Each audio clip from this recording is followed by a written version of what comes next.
बिस्मिल्लाहिर्रहमानिर्रहीम। अस्सलाम वालेकुम। मेरे चैनल का नाम है लेट्स डू नेचर और मेरा चैनल हाउस होल्ड वर्किंग और घरेलू टोटकों पे मुश्तमिल चैनल है। तो मेरी आज की वीडियो का टॉपिक जो है वो बेहतरीन घरेलू टोटके हैं। अगर कड़ी मज़ेदार पकाना चाहते हैं तो लस्सी या दही खट्टा होना चाहिए। जब सारा दिन काम करके कमर दोहरी होने लगे और जिस्म थकन से चूर होने लगे तो 3 से 5 छुहारे खाकर ऊपर से पानी, चाय या गर्म दूध पी लो।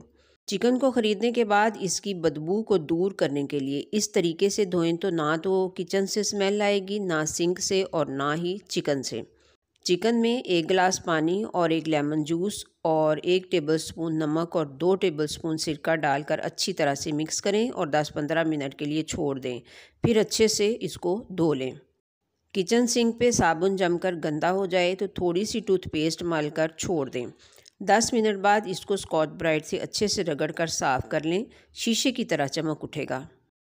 अगर ताज़ा टमाटर के टुकड़ों को चेहरे पर बाकायदगी से आहिस्ता आहिस्ता मला जाए तो जिल्द निखर जाती है और ब्लैक हेड्स भी ख़त्म हो जाते हैं। चेहरे की क्लींजिंग करने के लिए दूध में रुई को भिगोकर चेहरा साफ़ करें। ये बेहतरीन क्लींजर है। हर खाने के बाद 1 चुटकी अजवाइन पानी से खा लेने से हाजमा भी ठीक रहेगा और वज़न भी नहीं बढ़ेगा। ऐसा अखलाक व किरदार बनाएं कि लोग आप जैसा बनना पसंद करें। ज़िंदगी इतनी मसरूफ़ बना लो कि दूसरों की ऐब देखने का वक्त ही ना मिले। अच्छे मकसद की मेहनत अगर नाकाम रहे तो भी कामयाब है। परेशानी हालात से नहीं, ख़यालात से पैदा होती है। सीख कबाब को टूटने से बचाने के लिए ब्रेड के 1 या 2 स्लाइस भिगोकर मिक्सचर में मिक्स कर दें। कबाब टूटेंगे नहीं। कोफ्ते नरम बनाना चाहते हैं तो पानी निकला प्याज थोड़ा ज़्यादा डाल दें और थोड़ा सा दही भी शामिल करें। कोई सदमा, कोई परेशानी मिले तो सब कुछ छोड़कर अल्लाह के ज़िक्र में मसरूफ़ हो जाएं। चेहरे पर धूप के निशानात पड़ जाएं तो एलोवेरा जेल को वैज़लीन में मिलाकर रोज़ाना मसाज करें।